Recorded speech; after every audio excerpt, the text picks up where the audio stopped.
Hey guys, Shane with Now That I'm Older. Check out Rogue Intel Prime with Duff and Chris. Anything goes in this podcast of infinite possibilities. The gang are sure to entertain with their take on the latest news, commentary, and review of, well, whatever the hell they feel like.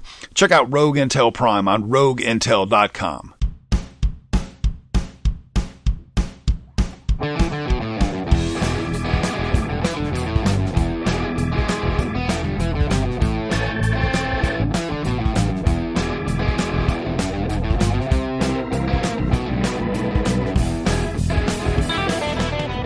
Hokey religions and ancient weapons are no match for a good blaster at your side, kid. And it also helps to have a healthy dose of the powerful Nerdcast. Hello, my friends. I am Corey, and joining with me, as always, is my good friend, Christian. Hello, audience. Yes. How are you doing today, Chris? I'm doing good. Don't call me Chris. My name's Christian. I know. I just wanted to see how you'd react to that. Yeah, no, I'm doing good. It's a week after Dragon Con. I finally feel like a normal human being again. Yeah. After I let that pure alcohol get out of my system. And a lot of things have been happening, and I'm glad we're here at the Powerful Nerdcast to discuss them. Because we've got everything from Bearded Ryu to Metal Gear Solid Phantom Pain, which I've been playing like crazy, man. It's like a video game addiction. That's a real thing now? It is. You're addicted to Metal Gear. I've been addicted to the brand new Super Mario Maker. One of them's obviously way cooler than the other, but I will disagree with you on that one. They're very different games. They're very different games. But I like that you mentioned Dragon Con, because even though it has been a week, we are still going to see a little bit of that today, because we do have another interview for you guys today. Yes, we do. We did an interview with Carey, who is not exactly a household name in terms of voice acting, but he has been voicing a character for well over 15 years on Adult Swim. Yeah. He has been the voice of Frylock from Aqua Teen Hunger Force, a series which actually just ended not 2 weeks ago, although I still have a feeling that it might return someday. But we got to interview him, so you guys are going to be able to hear that later. It's a really fun interview. The guy is absolutely hilarious. That's what I keep saying. Every time we meet these famous voice actors, I think they don't live the life of a celebrity in the sense that they don't go places and get swamped by people. Like, you might freak out if you saw the guy who voices Homer Simpson, but I may not even know do you even know what his name is? No, I forget his name. Dan Castellaneta. Yeah, so he just happens to kind of sort of look like Homer in a way because he's bald and stuff. In some ways, yeah. Yeah, so it's kind of interesting that he actually embodies one of his large characters he does. But these voice actors, they're just normal dudes. I always say that. Like, they're just the nicest people, and they're down to sit down and talk about their craft any day, you know. And I've met a ton of, like, actors and stuff, and actors put out a weird, like, pompous, entitled, confident vibe, but like voice actors aren't like that. They're just normal people. They get to go have a fun thing, and they just sit in a booth and talk for a while, and then they leave and get fat checks and feel happy about their work, and know they have good fans out there that actually love their characters. So in many ways, they do just see it sort of like as a regular job. Yeah, it's just a regular job. And you guys will definitely hear more about that when we talk to Carey. That's right. Carey, otherwise known as Frylock, the master of French fries. But before we go further in the show, we're going to go ahead and start with some viewer questions, because we haven't done those in a while. We do have a couple of those this week. Let's go ahead and start with a question from Light Nora. This was from a couple of weeks ago, and he asks, or she asks, you guys should start watching anime movies and review it. I really want to hear your opinions on movies like Sword of the Stranger and The Skycrawlers. Now, we have reviewed a few anime movies. Of course, they've been stuff that's been related to some of our reviews, like Dragon Ball Z and Naruto and Bleach and everything. But I would like to review some more just like standalone movies, like one that we've always talked about for a long time. It's very well known in the public eye, especially for anime fans, is Akira. That's a movie that is really near and dear to our hearts. Yeah, it's like we've wanted to do that like forever. But I don't want to do it without screwing it up, though.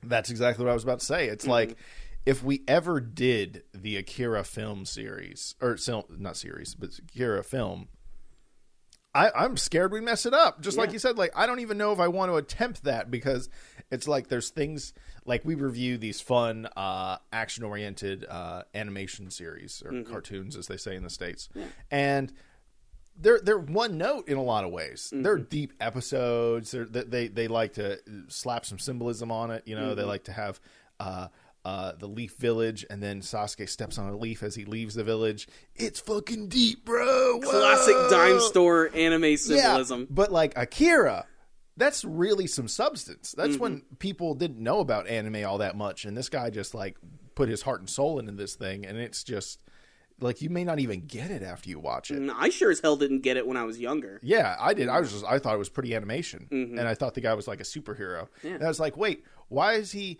turning into a big giant baby and crushing his girlfriend? And why are there laser beams that are cutting people's arms off? And like I had no idea what was going on. And I thought all people with like superpowers were just like super villains or like super good guys or superheroes. So like these weird conflicted heroes that you find in like things like Akira were so deep and interesting. And the idea of us doing that, we would definitely have to do it like the way we used to do our Dragon Ball movie reviews, where it was all pictures and we just like talk over it and even more so in terms of like the script, because the script, there's a lot that I want to talk about, and that's like you said, we don't want to do it unless we can do it right. We don't want to half-ass this review. We just knock that review out in like a day? Yes. Well, we could do it. We could, but I wouldn't feel satisfied. I wouldn't want to do it that way. And the amount of busyness that we are right now is like, we've never been busier in real life and with Super Kami and with the podcast. So it's like we'd really have to carve out the time like a month in advance to do that the right way. But do we want to? Yes, for viewer questions. But as far as the other movies that you were talking about, Sword of the Stranger and the Skycrawlers, I haven't heard of Skycrawlers. I haven't either. But Sword of the Stranger is a movie that I have actually seen myself, and it's an amazing and beautiful action anime movie. And a couple years ago, Chris, I don't know if you remember, because again, it was at a convention, and of course we were getting drunk and having a lot of fun, but we were going to watch this one movie called Sword of the Stranger, which was basically this samurai movie about this one samurai who's helping out this young boy and his dog, and then action ensues as they go on this journey. And we were actually watching it at this anime convention called AWA, more commonly known as Anime Weekend Atlanta, and it was in this really small room. Maybe could fit maybe 40 people in it, and we made it about 75% into the movie, and we were all, like, the whole room, edges of our seat, like, holy crap, the sword fights in this movie are absolutely insane and feature some gorgeous animation, and 75% into the movie stopped, just black screen. The whole room just immediately just got pissed off, and apparently the guys who were running the movie in the back said that the disc was scratched and that there was nothing they could do. It was at that moment that everyone in the room was like, bitch, we're in an anime convention. Go to the dealer's room and buy another copy right now. There's a bunch of these here. But they weren't going to do that, so they decided to show some Sailor Moon episodes after that, which promptly cleared the room. Good. But Sword of the Stranger is a movie that I can definitely recommend to just about any action anime fan. It is a gorgeous movie. It's got a great story. It's got great production value, not just from the action. Yeah, I'm watching one of the fights. It just looks amazing. It's bringing up a lot of memories, like you said, from that evening. And the setting of the movie, it's got a lot of snow in it and everything, and it's got a real kind of dreary feeling to it. It's just a really intense movie, and that is just like Akira, a movie I would like to talk about in length, but again, it's another one of those movies too where it's like it's not just action. It's actually got a really good story to tell. It's got some amazing themes behind it, so it's something that I would really like to do justice. I don't know what this animation is, but it looks like something I've seen before, like almost kind of Cowboy Bebop-ish, and I don't know what the anime style, or Black Lagoon. It has kind of. It might have something to do with not just the animation, but maybe even the artwork. Because that's kind of the feeling I got from Sword of the Stranger as well. It kind of reminds me of the art design of, like, say, Cowboy Bebop. Yeah, one of the first comments here on one of the fights from Sword of the Stranger is, good fight. No magic, no super strength, no superpowers, just good old-fashioned fight to the death. Yes. That's another thing that's really cool about that movie. Anime has a tendency to go over the top with things. Sword of the Stranger is grounded in realism a lot more than some of the other anime movies that I've seen. But it's still got like that anime it looks style. Like anime samurais. Yeah, basically. Pretty much. But yeah, it's definitely a movie that's worth checking out. But yeah, in the future we would totally love to do more anime movie reviews. There's so many other ones that we'd like to single out, and that's definitely going to be a possibility in the future. Skycrawlers, I don't know anything about the Skycrawlers. I'm really intrigued though, just because I know nothing about it. Are you looking that up right now? Looks like people in dogfights. Like people in so it's like airplanes and stuff. Airplanes. Looks like World War SWAT II-ish. cats. SWAT cats, but way more dramatic. Okay. Is it modern styled airplanes? No, they look like World War II airplanes. World War II. Yeah. Okay. Right. I don't know. It's hard to tell. Maybe some steampunks in there, so you can never tell what eras that's from. This just starts merging everything. Yeah. It just looks like some heavy. Let's talk about life, and then let's go risk our lives to fight you know how like in Gundam they'll talk about deep shit and then they'll just start screaming in robots and killing each other. Yeah, they do that while they fight. Oh, they do that while they fight. It's like a tradition. If you're gonna have like if you're a main character in a Gundam series and you're about to have like a one-on-one mobile suit battle with like the main villain, you're not just gonna trade blows with each other. You're going to discuss philosophy while murdering each other. Yeah. That's it, and the one who's winning the intellectual battle usually ends up winning the physical battle. Typically, yes. There are a few shocks and twists in the Gundam series, but for the most part, that's how it goes down. Yeah. So anyway, this looks cool. You know, it looks like I always remember this really dark scene in one of the Gundam series that they used to show on Toonami. I don't remember the name, but it wasn't Gundam Wing. It was the one where the robots could change into jets. But do you remember that one? You know, this is, I don't think, the first time that you brought this up. A few times. I remember years ago we had this conversation. We're like, Corey, can you remember this one anime series that aired on Toonami that featured these robots that turn into jets? And you thought it was a Gundam, but I don't think it's a Gundam at all. Either way, it had some Gundam-esque tendencies because I just remember this really sad scene where these guys were all joking in like the bar on the base, you know, and they're like, this one guy's about to eat a steak and then the alarm goes off, so he goes and then he gets killed. And then, like, his friends all come back and see the steak on the plate where he was eating it. And they're all like, ah! You know? No! We could have taken that to go! Ah! Yeah, so it's like, not Freddy! So... But yeah, I'll have to check out this Skycrawlers movie. It sounds pretty cool. I do like those type of movies. It looks good. I need to look up more about it before I promise if we're going to review it or not. But like Sword of the Stranger, why not? That sounds like a good movie. Yeah. So I'll definitely look into trying to figure out when we can review that. Yes. But Akira is something I want to review, but we've literally taken no real steps to actually do that because we're like intimidated by that one. Akira's one of those movies too where like the more I watch it, like it sort of evolves like as the years go on. Like obviously we've already mentioned when we were younger when we saw it, we mostly watched it for the animation. We didn't really know anything about the story. You know, my experience with Akira 5 years ago is different with my experience now, just because I have a much firmer understanding of what's really going on. I've also looked up the actual manga series that it's based on, which if you're a fan of the movie, check out the manga. It's going to blow your freaking mind. It actually does explain things, and there's a lot more to the story. How do you spell Akira? Akira. Akira, or Akira, whatever you want to call it. This guy here, one of my favorite videos I've watched recently online was this guy, and he has the title of something, and he said, what's the difference? He does this all the time with movies and comic books and things like that, and he has a really great 12-minute episode on Cinefix. So Cinefix. And it says Akira - what's the difference? And he goes through the differences between the movies and the manga. And it's a really great... Is he the guy who also did like he does like live action movies? I think he did a Jurassic Park one where like he did the difference between the books and the movies. I don't know. He has a bunch of stuff. Like, what is the difference between Jaws, the movie, and the book? What is the difference between Watchmen, the graphic novel, and the movie? What is the difference? He's just got a ton of these. What is the difference? Really great to understand your lore a little deeper on some of these topics. So check. I think I have seen that one before. Check it out if you want a good understanding of Akira and what the manga version is like. Which, like I said, is just freaking insane. But I still think the movie stands alone as one of the hallmarks of like classic old school intro anime. To Akira is one of the most beautiful things I've ever seen. It almost makes no sense. The first 15 minutes of that movie still blow me away. Like, I always notice something different. Just the fluidity of the animation, which is hand-drawn. Just so freaking gorgeous. That combined with the art design and, of course, the music. The soundtrack in that movie is so freaking perfect. It really is a hallmark for anime. Yeah, it's sort of just strange that more anime isn't made that way. I mean, I get it's expensive, but like, can't we just? Ferrari's fucking expensive too, but they don't make many. That's why, you know, they make it cost a lot to own it on DVD or something. But do it still. Yeah. I mean, the anime landscape was very different at that point in time too. You know, we've pioneers almost. They're just plowing through it in many ways. Yeah. I don't want to say that anime has regressed since then. But I really think that was commercialized. It was definitely that was a peak I think, for it at that time. It's the golden age. We're going to be back in the day waving our canes. Akira!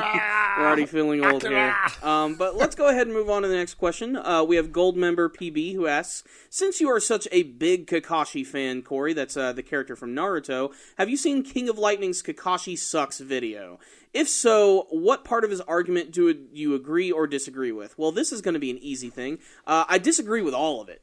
Okay. Why does he... can you give me a little... here, as a guy that doesn't know that video by King of Lightning. Mm-hmm. I've watched some of other King of Lightning videos. The man... And it's a fantastic video. Is it? Yeah, I love King of Lightning's videos. They're always really infectious and fun to watch. And I still think it's a really great video that, any fan should definitely check it out. I do disagree with him, but I still respect his opinion greatly.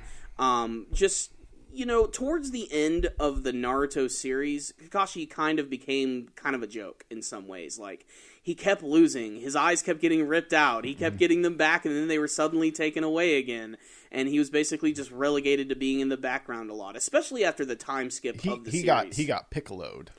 Basically, that's exactly what happened to Kakashi. Used to be important, now a babysitter. Basically, he's just there to be the commentator and the babysitter. Yeah, exactly. Yeah. But yeah, I mean, really, it's as simple as that. I disagree with what he had to say. Simple as that. I think he was being a little too harsh on the character, but again, that's simply just his opinion. And if there's one thing I've learned about Naruto fans, it's that they're very opinionated, because I did a top 10 favorite Naruto character list, and I think nearly every other comment on the video is, where the fuck is Itachi? Yeah. Itachi's not on your list, Corey. What's going on? Itachi's not one of my favorite characters, okay? I think he's a cool character, and I think he's really important to the story, but in terms of being my favorite, hell freaking no. I could do a whole video talking about how I think Itachi is a useless and annoying character who's basically just a plot device, but... that's the way it is. But then you're going to have those Itachi fans who are going to completely defend that character. And I will say him being a plot device is actually one of my favorite parts, because he's self-aware of the whole world, and I found that very interesting. Mm-hmm. So it's just, it really matters, like, what way you take it, you know? And I still wish you had more examples of King of Lightning said X and Y, you say, B and C. But if you don't really have exactly specific examples. The last time I watched that video was months ago. And it just happened to be, like... I think I had just released my top 10 Naruto video. You're more so talking in a broader sense. Look, people have different opinions. Yeah, basically. You still respect King of Lightning. He can do his thing. Exactly. I still think the video is well done, and you could definitely feel his passion, and his examples were good. But it's just one of those I just don't agree with you on that. Simple as that. Obviously, I'm a little biased. I am a Kakashi fan. You even cosplayed as him. The only technically not the only Naruto character I've cosplayed. I've also cosplayed as Kakuzu, the member of the Akatsuki, because my friend also cosplayed as Hidan. So when they wore a black T-shirt. So you wore a black T-shirt and a hoodie, or and a hood?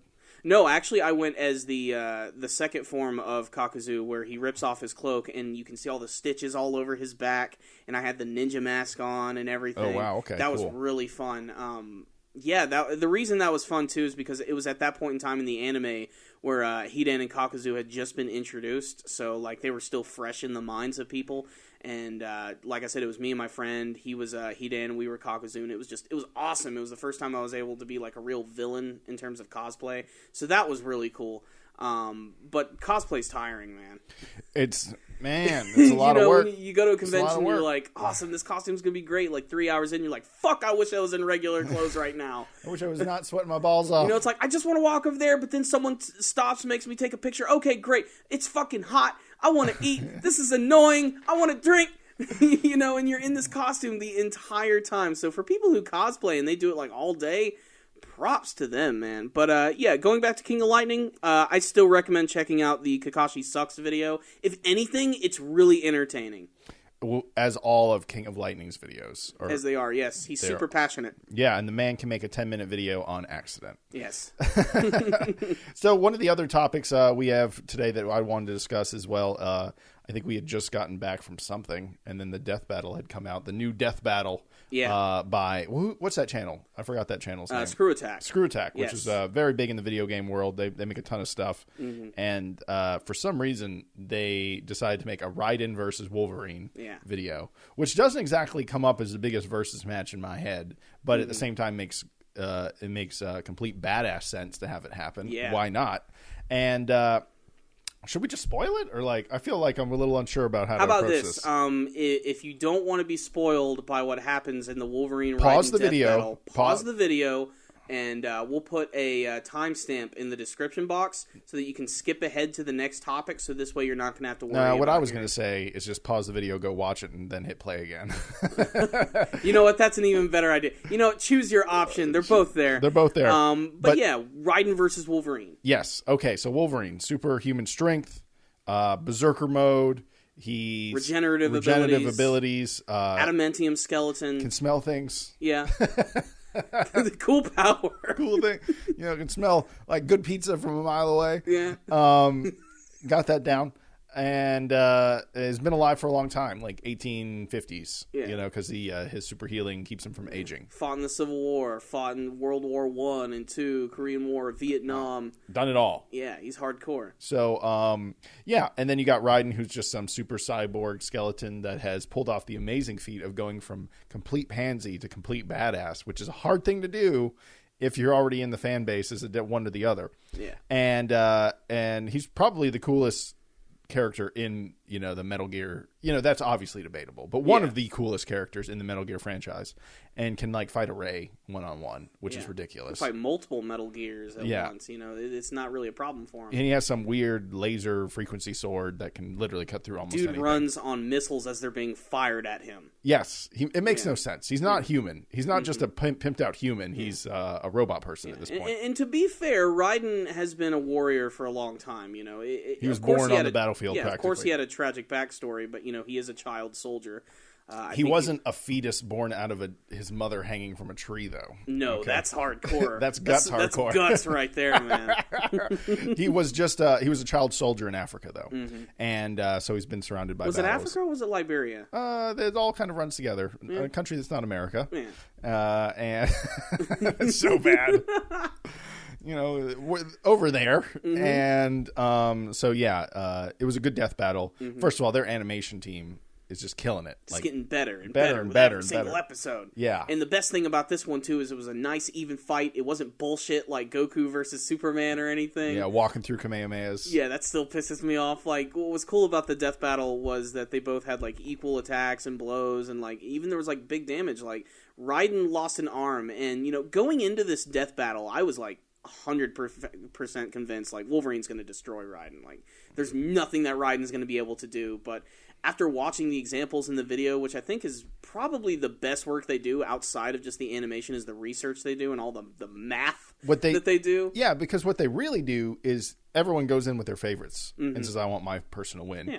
And then they have to take that and then actually give you reasons why this person won. Not because, hey, we like this person more and we're making the video, so fuck you. It's not like that. They actually have a real sort of scientific approach to it. And they did just say, he's chopped off a Metal Gear Ray's arm and then sword fought Metal Gear Ray with it. And when you hear that out loud and you're reminded of that, you're like, yeah, that is pretty freaking ridiculous. Yeah, and Wolverine's strong, but not ridiculous. He's not super, super strength, Yeah, I mean, just the fact that Raiden picks up a Metal Gear Ray and can just toss it, I don't think that's something that Wolverine could pull off. He might be able to slice it up a lot, but he might be able to beat a Metal Gear Ray. Yeah. I think he's completely capable of that. But I think he would destroy a Metal Gear Ray, but I don't think he's going to be able to toss that thing around. No. So anyway, Wolverine ends up losing because Raiden goes into a slow-mo mode and chops off Wolverine's head in this awesome, badass sequence, which They both go through, their respective berserker modes. Wolverine just goes insane,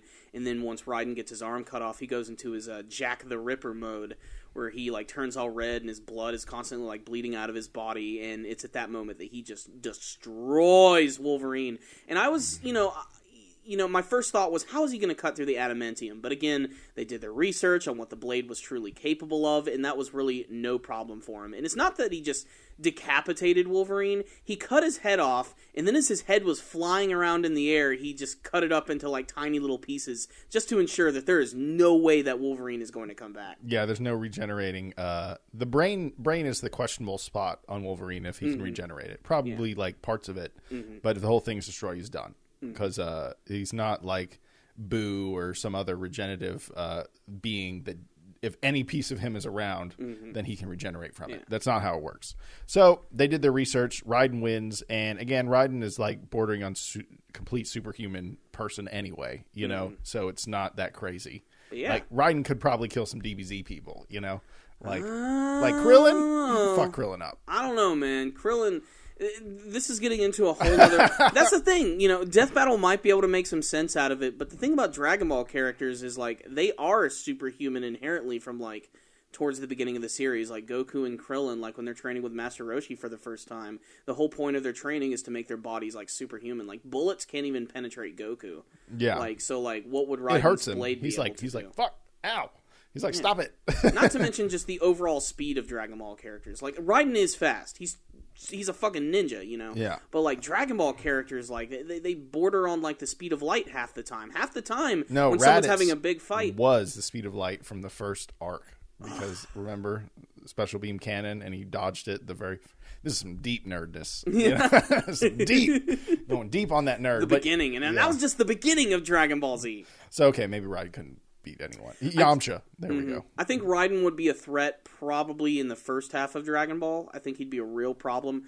But, I think by the time of, like, say, King Piccolo, I don't think they'd have any trouble with him anymore. Yeah, it's interesting. Anyway. But then again, Death Battle, they can do what they want. They made Superman OP as all shit, and, they gave their evidence. Yeah. And I agree that Superman is, without a doubt, the most powerful being in media history. I mean, aside from just straight up God.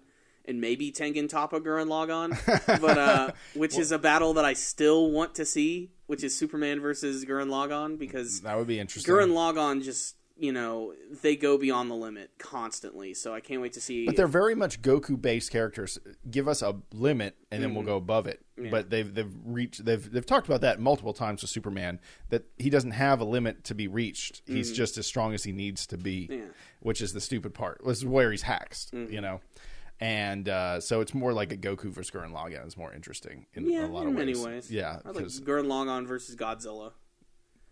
Godzilla's just a being on a planet. They're bigger than planets. I mean, if we go to the galaxy levels, yeah. Yeah, it starts getting retarded. I'm trying to show my girlfriend Gurren Lagann, and she just couldn't get past the fan service. I was like, no, it's deeper than the boobies. I promise. All it took was Yoko showing up.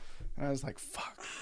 That's episode 1 right there. I tried to start her on episode 2 just to get her past the whole crawling through the tunnel with the ass in your face stuff. I was like, I got to not show her that. And then she just couldn't get into it. When she's trying to squeeze through the crevices. Yeah. And then, I mean, without a doubt, Yoko is an extreme fan service character, but her personality doesn't really reflect that.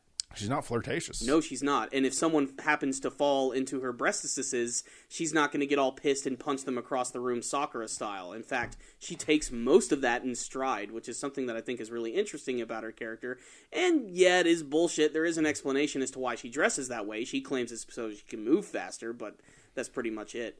That reminds me, there's a character in Metal Gear Solid 5. I think her name is Quiet. Yes. She's a sniper girl, and she's very similar to Yoko in that she doesn't really wear anything. Yes, that's about it, though. She's not that similar in personality whatsoever. Okay. Yeah.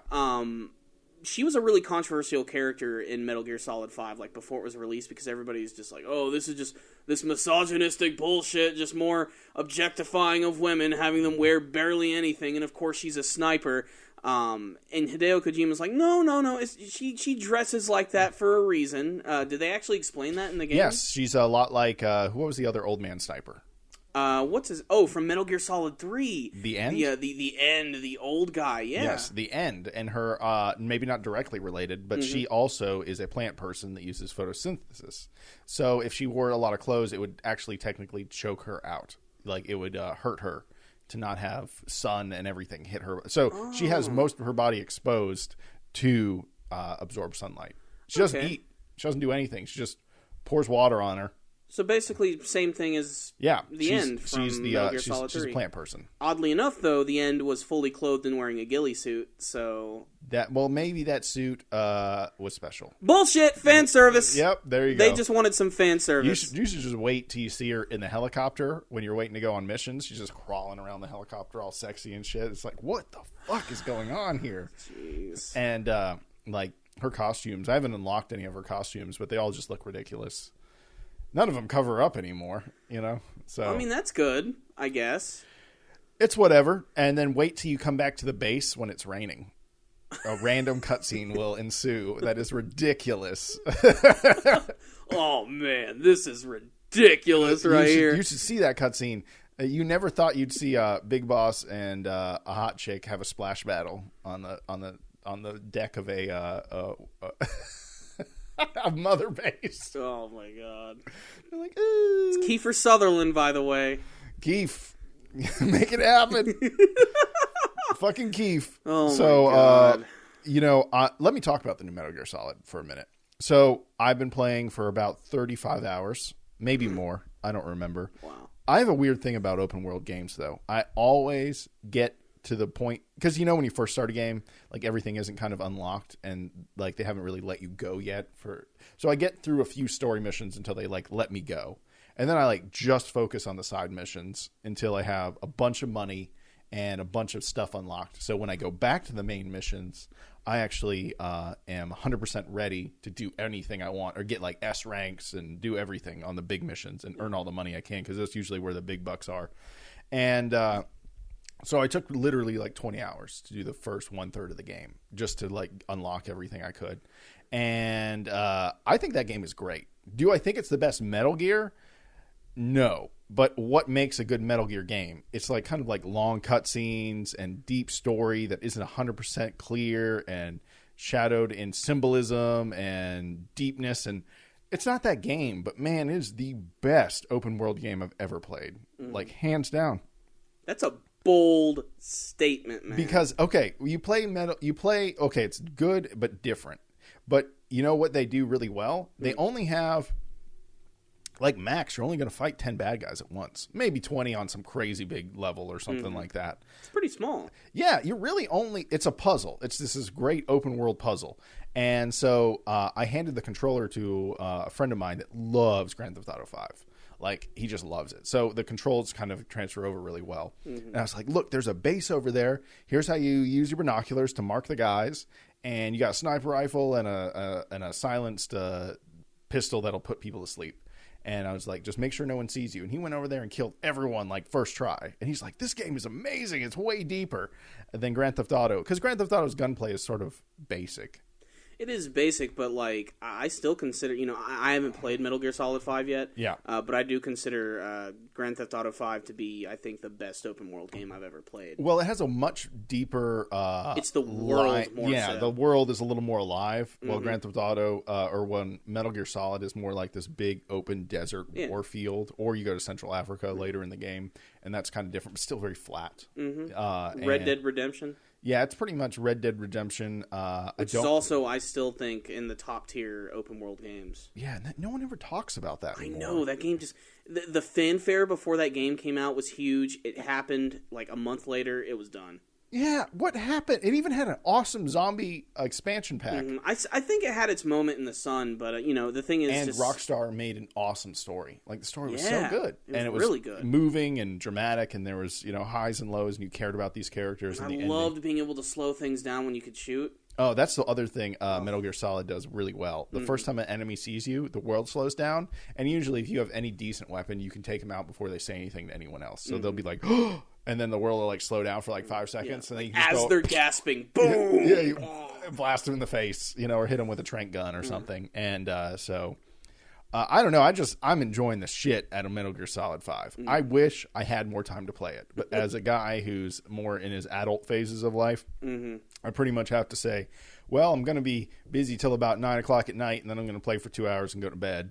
And so, it's hard to play it nonstop because I got to like do things. Yeah, you miss having those like big game sessions that we used to have when we were younger. Yeah, I can't do that anymore. Also, I feel like drained if I do that. If I play too long, my eyes hurt and stuff. No, I'm right there with you because I've been playing Super Mario Maker, which literally just came out a couple of days ago. And boy, does that game just suck time away. It did it again to me last night. I was explaining to you yesterday, like the night before. I'm like, all right, it's about 9 o'clock. I'm probably just going to work on a level for like maybe about an hour and go to bed. Nope, like 3.5 hours passed by working on one level, and I was really disappointed because last night I was working on a castle level which had like multiple exits and all types of pipes all over the place and boss fights, and I worked on it for like 2.5 hours, and it wasn't until the very end of the level where I realized there was an element that I wasn't going to be able to include, so I just deleted the whole thing. I wasn't satisfied with my level, and I look up at the clock and it's like 1 a.m, and I'm like, fuck, I just want to be able to play this game. And it's gotten to a point where it's like, I have to decide, am I going to build a level today and spend hours on it, or am I just going to play some of the online levels? And it is a tough thing to do because the game enables you, because you go online, you play these amazing levels which blow your mind with your creativity, and you're like, oh, that's so good, I bet I could do something like that. So you jump right into the level editor and you decide you're going to do that, and that just sucks away even more time. It's like not in a bad way, but it's like there's so much to do that inspires you to do so many things before you know it. You're going. You're like, I was just going to play a few levels, and then you get inspired, and you're like, now I'm just going to make a level. Yeah. Now I'm going to do this. Now I'm going to add that to the level. And then you go play another thing. Oh, I'm going to add that to my level, and then it just seems like a time slayer. Man, it destroys, and it's just the game is so much fun, man. It's one of the most user friendly like level creators that I've ever seen in my entire life. Like I had a friend who doesn't even play Mario games that much. I handed him the controller. He built a level in 20 minutes that was fully functional and fun to play. And I didn't even have all of like the assets and items unlocked yet. When you finally get everything unlocked, then the game really opens up with all the things you can do. I think that's super important because you've said another world building game is Little Big Planet, and you said you hated that world builder because it didn't feel intuitive. It was complicated. Yeah, and then you take this one. I think that's what took this game so long to come out. Yeah, because all the pieces were there for a long time. Yeah, in the Super Mario world, like they're all there. But they probably took a really long time to develop the world maker, so because that's probably what took that game so long to come out. According to the creators of the game, like the whole like reason they created Super Mario Maker is because they used a very similar system to when they would create the old 2D levels, and they're like, how could we actually like implement this and put it into like the Wii U gamepad so that people could do that? And then they just sort of translated all of that over, and then they gave you like free ground to just do what you want, and just it's a never-ending Mario game. And it's just so infectiously fun. Yeah, I'm taking us off track just a touch. I just saw a comment come in on our last podcast, the one where we interviewed Rob Paulson. Yeah. And instead of an N, they have an M. So it's Maruto Fighter is the name of the commenter. Maruto Fighter said, I just realized Christian looks like Bradley Cooper at certain moments. Am I the only one seeing this? Yes, you're the first one to ever say that. Sarcasm. Okay, Corey, let's get to the interview.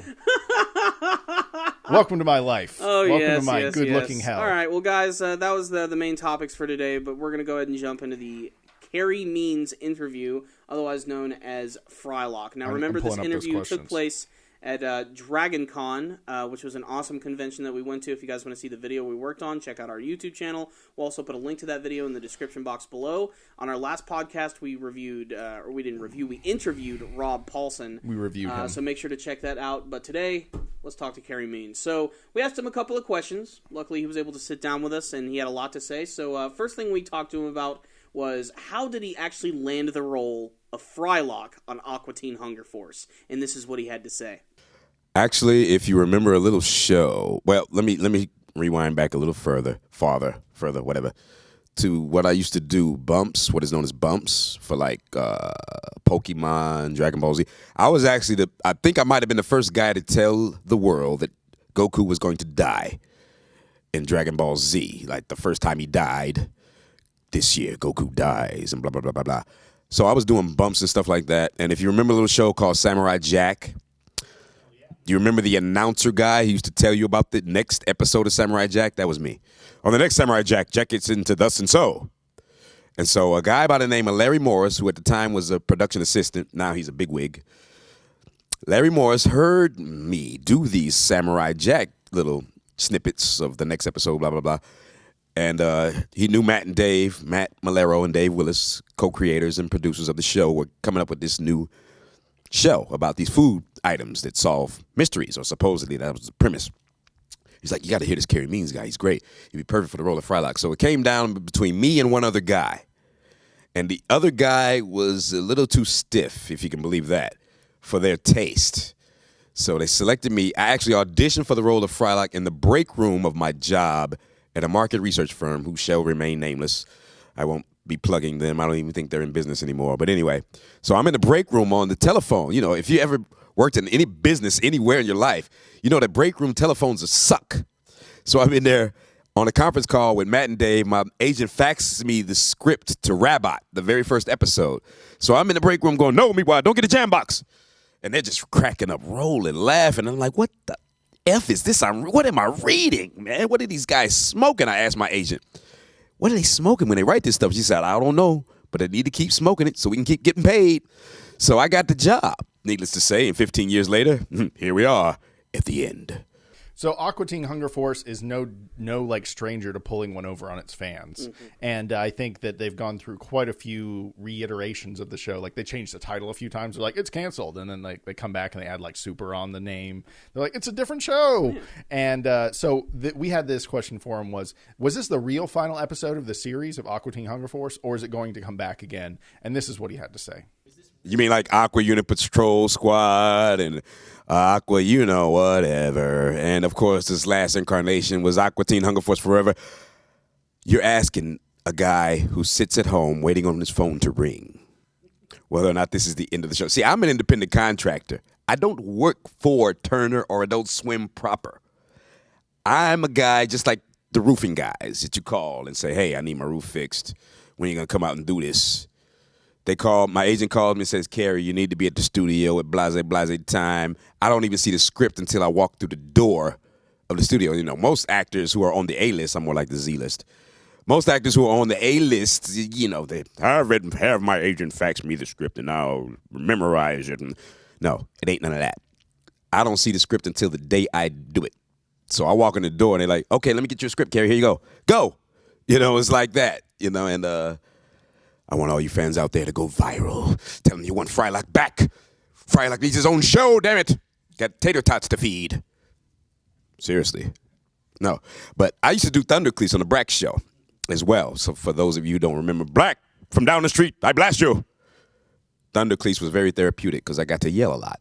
You know what I'm saying? It was like, by the time the session was over, I was hoarse from yelling so much as Thundercleese, but I'm classically trained to use my diaphragm. You know, I've sang a little opera, done a little theater and stage work. And if you read my bio in the Dragon Con book, you'll read all about it.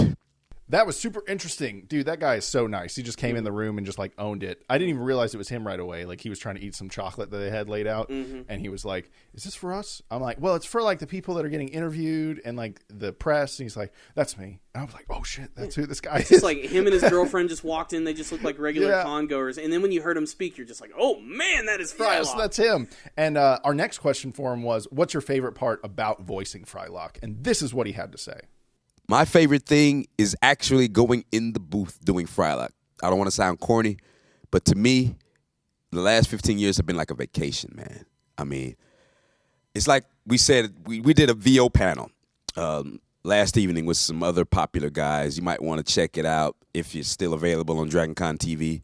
It was me and a bunch of other voice actors, like the guy who did Animaniacs was there, the guy who's been doing Goofy for the past 25 years was there. Of course, I was there, and it was just a hoot, man. We had a great time. People are coming up to me today telling me how much they loved it. Not to toot my own horn, but toot. It was fun. And that's what it is. It's fun. And we all agreed that once it stops being fun, it's time to stop. Now, I don't know if it stopped being fun for them, but it hadn't stopped being fun for me. I don't know who made the decision to cancel us, but we got canceled. I mean, it happens. The Brack Show got canceled. Aqua Teen got canceled. The Simpsons is still going, but that ain't us. You know what I'm saying? I was like, hey, can we do like Family Guy did and go to another network and get popular there, and then they'll want us back? And somebody was like, I'm not going to say who it is, like, no, because we don't own it. I was like, Okay, then. All right.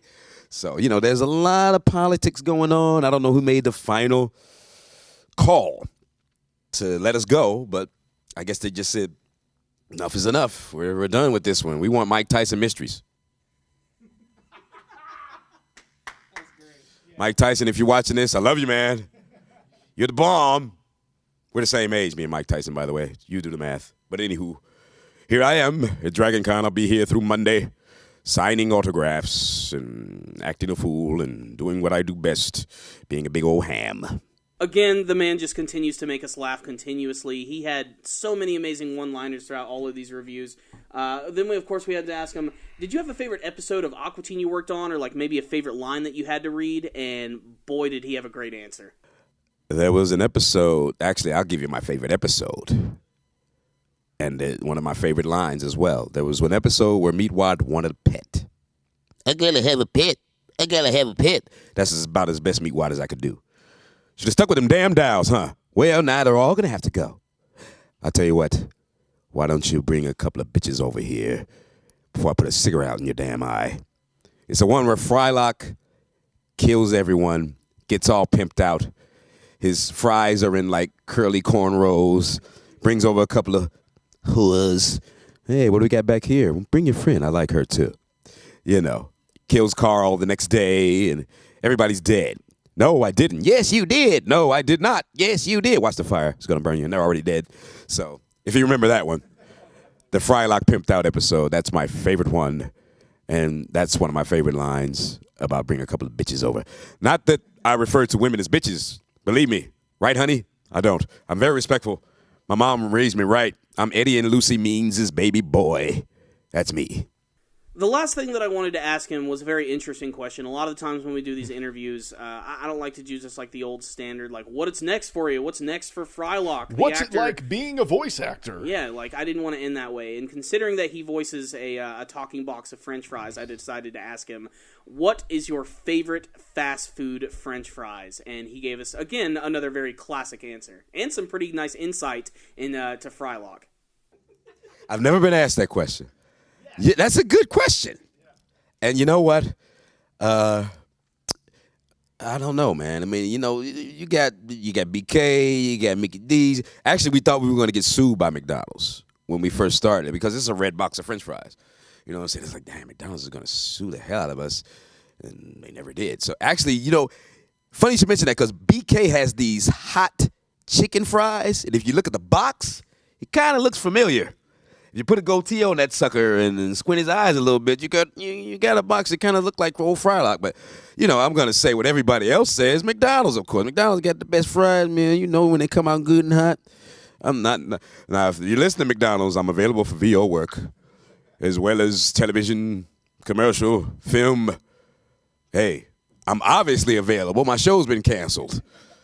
You know what I'm saying? So, hey, I got tater tots to feed.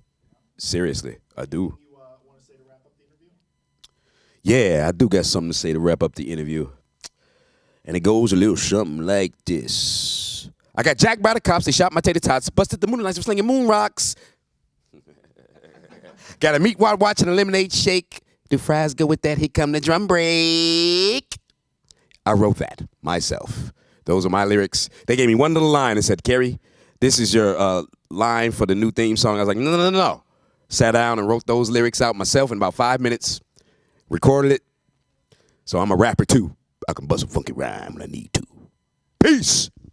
So there you go, everyone. Carey Means in the flesh. He was a pleasure to talk to. And honestly, I always say this. I feel like we're getting away with murder here when they give us press passes to talk to these people. But, we get them. Yeah. And you guys don't, so suck it. Yeah. What was also cool about meeting Carey Means, too, is that he's a local guy. Like, he's not too from far Atlanta. from us. Yeah. And there is the possibility that in the future we might be able to have him on the show, yeah, which we I think would be seed. a lot of fun. Yeah, we planted the seed. We said, yo, bro, we'll take you out to lunch. If you come hang out on our podcast. He's like, you buy me food, I'm coming. Yeah. So, Carey, if you're listening, please, we would love to have you on the show. And, of course, we're going to contact you when we do have this video ready. Yeah, when a dude like that gives you his personal email address and says, goes, yeah, hit me up, send me the interview, we'll see what's up. I'm like, oh yeah, we'll see, because that's just awesome. So I can't say thank you enough, but we do have one more segment. We do have another segment, and this week the tables are turned because now is the return of awkward Imgur readings. That's right. You changing the name on me, bitch? I am calling it. Even though we've been calling it awkward Imgur, I'm going to start referring to it as Imgur because apparently that's the way to actually pronounce it. It doesn't flow the same. It does not flow the same. It sounds like a fucking robot orgasm when you say it that way. Imgur. Splooge. Well, on that note, Christian, you are going to be the victim this week on looking at some very awkward tell me when to look. Pictures. So if you would like, you may go ahead and open up the pictures. Tell me what the first one you see. I see Pikachu and Ash sitting on a couch. Yeah? And what does it say? Okay, here we go. When you start masturbating, but the plot is really... What the fuck? Okay, yeah. So, yeah, when you start masturbating, but then you realize you really want to see if that pizza's really good. You know? She's like, wow, the crust is crispy. And it's just Ash sitting there naked with Pikachu on the couch. They really do hang out all the time. There's no way this was not photoshopped. I mean, there's no way there's this scene where Ash is wearing his hat and his fucking battle Pokemon gloves hanging out on the couch naked with Pikachu. Anyway. What I think I love most about it, though, is just how casual they are about it and the fact that Pikachu's like, this is a normal occurrence with my guy, whatever. Yeah, this is what everyone does, right? Okay, yeah, next gotta catch one. them all. Oh, man. Okay, this is a sad tiger. I forget the name of this meme. It's some sort of like unpopular, it's not unpopular opinion puffin, but it's like fucked up opinion tiger or something like that. Depressed tiger or something along those lines. So I got a puppy today. I had to swerve to get it, but I got it. I guess he's saying he fucking ran over a small dog that hadn't experienced much in life, and he ended its life. That's right. Okay, I see some DBZ ones coming up. Okay. Okay, so it's the scene when Goku Super Saiyan 1 and he's like pressed up against the mountain in the first Broly movie. And then the top is when you getting grinded on by the thickest bitch at the party, and he's like all smushed into the thing. That's how it goes. If she's working it, you can't say no. You're at Dragon Con, you have a few drinks, you're dancing with a few girls, you end up dancing with that one who's a little bit bigger, she ends up putting you right into the damn wall. Yeah, well, when Joker wants to dance, you let her. So, anyway. Oh, God, this one. When you're...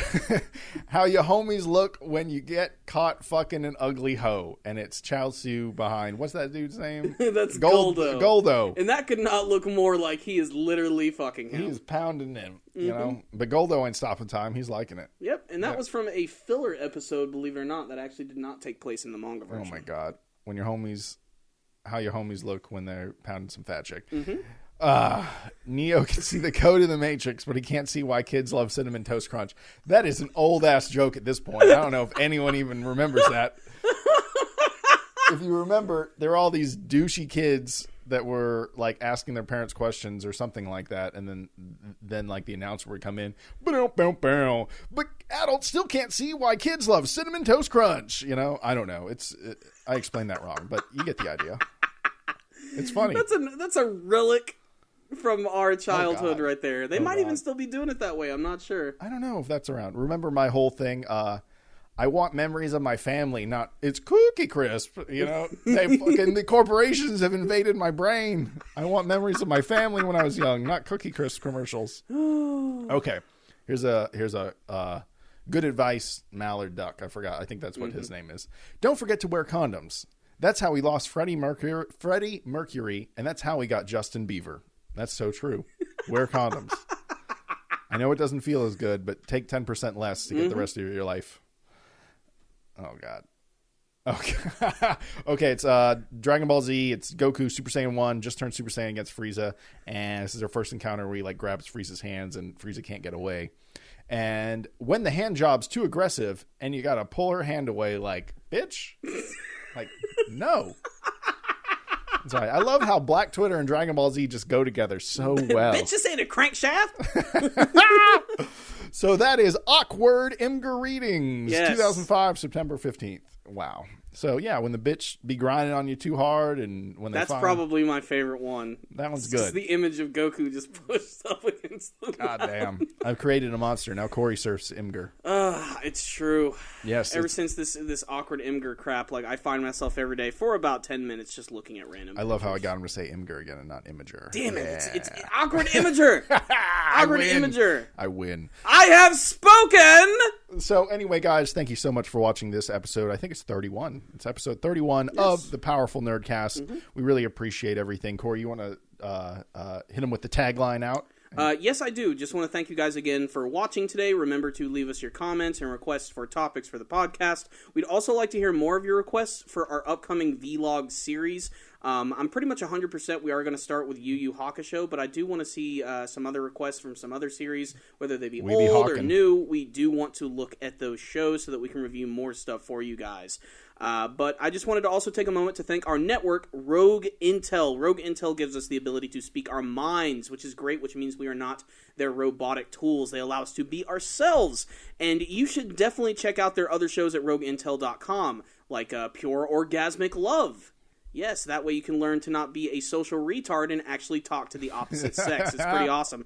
And you want to know how you can help the network going? You can head over to rogueintel.com/Amazon for all your shopping needs. What's really great about this is it's not going to cost you any extra, and it's going to all go towards Rogue Intel and all of the different shows on their network, which we are a part of. So make sure to check that out as well as their other shows. You can also download this show for free at iTunes. You can find links for all of this stuff in the description box below. So, yeah, thank you again, Rogue Intel. You guys make our job easy. Help us out a ton, and we appreciate it. And we hope you guys check out their website because they really literally have a bunch of other cool shows that are just as well produced as ours and, some maybe even better. But they don't have these hosts. They don't have this. They don't have this. This is one in a lifetime, people. That's right. Whatever the fuck that thing That is I don't called. know. Whatever. I think that was the Batman, the Adam West dance, like back in the day. It was. During the 60s show. Whatever. And yet again, another graceful exit for the Powerful Nerdcast. Yes, you guys. Thank you guys so much for watching. Subscribe to the channel if you haven't already. Check us out on iTunes. And please review our show on iTunes. That's one of the things we have been forgetting to say, but it helps our rankings a lot. I know you guys are great at giving us likes on YouTube, but let's take that energy and let's put a review on iTunes. Thank you guys so much. And until next time, the Powerful Nerdcast is out.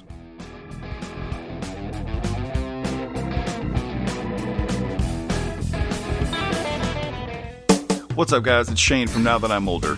Check out Pure Orgasmic Love on the Rogue Intel Podcast Network.